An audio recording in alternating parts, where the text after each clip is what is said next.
नमस्कार, मी करिश्मा. एलव्ही न्यूजच्या बातमीपत्रामध्ये आपल्या सगळ्या दर्शकांचे अगदी मनापासून स्वागत. आपण पाहत आहात एलव्ही न्यूज. पाठोपाठ 47 खुनांमुळे सांगली रक्तबंबाळ. सांगली जिल्ह्यात गृहमंत्र्यांचे स्वागतही हत्येच्या घटनेनं कायदा सुव्यवस्थेचे धिंडवडे. स्वातंत्र्य दिनी सर्वत्र उत्साहाचे वातावरण होते. अशावेळी दुपारी एक बातमी आली. कुपवाड परिसरात एका विवाहितेचा भुसकून निर्घृण खून करण्यात आला आहे, तर पतीला गंभीर जखमी करण्यात आले. यामागे कचरा टाकण्याचे किरकोळ कारण असल्याचं समोर आले. धक्कादायक बाब म्हणजे राज्याचे मुख्यमंत्री तथा गृहमंत्री देवेंद्र फडणवीस जिल्ह्याच्या दौऱ्यावर आलेले असताना हा खुनाचा प्रकार घडला. गृहमंत्र्यांचे सांगलीत खुनाने स्वागत झाल्यामुळे जिल्ह्यातील कायदा आणि सुव्यवस्थेचे पार धिंडवडे निघाल्याचे विदारक चित्र समोर आलेलं आहे. 7.5 महिन्यात जिल्ह्यात एका पाठोपाठ एक तब्बल 47 खून झाले असून सांगलीकरांचे स्वातंत्र्य आता पूर्णपणे दहशतीखाली आले आहे.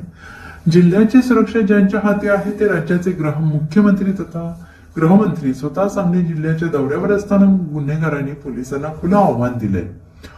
सांगली जिल्ह्याची शांतता आणि सुसंस्कृत जिल्हा म्हणून ओळख होती, मात्र गेल्या काही महिन्यांपासून एक पाठोपाठ एक खुनांचे सत्र सुरू आहे. हुंडा दिला नाही म्हणून गर्भवती पत्नीची हत्या, 6 दिवसांपूर्वी गोकुळनगर जवळील रमाई उद्यानासमोर पंक्चर दुकान चालकाचा खून करण्यात आला, त्यात रेकॉर्डवरील गुन्हेगारांचा समावेश.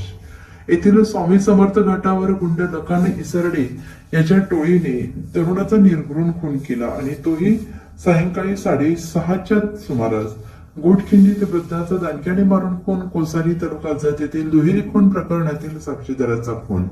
अशा घटनांमुळे सांगली जिल्हा हादरलेला आहे. आता गृहमंत्र्यांच्या दौऱ्याच्या काळातच जर गुन्हे घडत असतील तर सर्वसामान्यांच्या सुरक्षेची जबाबदारी कोणाची, असा संतप्त सवाल आता उपस्थित होतोय. सांगलीत गुन्हेगारांचे धाडस एवढे वाढले आहे की त्यांना राष्ट्रीय सणांचे भान उरलेलं नाही. 15 ऑगस्टला स्वातंत्र्य दिनी कुपवाड येथे विवाहितेचा खून झाला, तर गेल्या 26 जानेवारीला गेल्या वर्षी प्रजासत्ताक दिनीच अवघ्या 50 रुपयांच्या स्क्रीन गार्डच्या वादातून बस स्थानकावर एका तरुणाला भुसकण्यात आलं.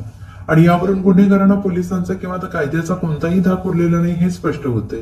केवळ कागदोपत्री कारवाया आणि बैठकांचा फार्स न करता पोलिसांनी आता गुन्हेगारांच्या मुसक्या आवळण्यासाठी रस्त्यावर उतरावं अशी मागणी सांगलीकरांकडून तीव्रतेने होते आहे. सांगली 7.5 महिन्यात 47 नागरिकांचा बळी गेलाय. किरकोळ वाद, पूर्ववैमनस्य, भाईगिरी, भर रस्त्यात कोयते आणि सुऱ्या उपसल्या जात आहेत. गुन्हेगार मुकाटपणे फिरत असून मुंडा विरोधी पथक, विशेष पथक, एलसीबी काय कामाची, असा सवाल आता या निमित्ताने उपस्थित होतो आहे. चालू घडामोडींचे अपडेट्स जाणून घेण्यासाठी आपल्या एलव्ही न्यूज चॅनलला सबस्क्राईब जरूर करा, लाईक करा, शेअर करा व कमेंट देखील करा. बेल आयकॉनवर प्रेस करा व नोटिफिकेशन्स मिळवा. पाहत रहा फक्त एलव्ही न्यूज. मुख्य संपादक विलास उत्तम लोखंडे.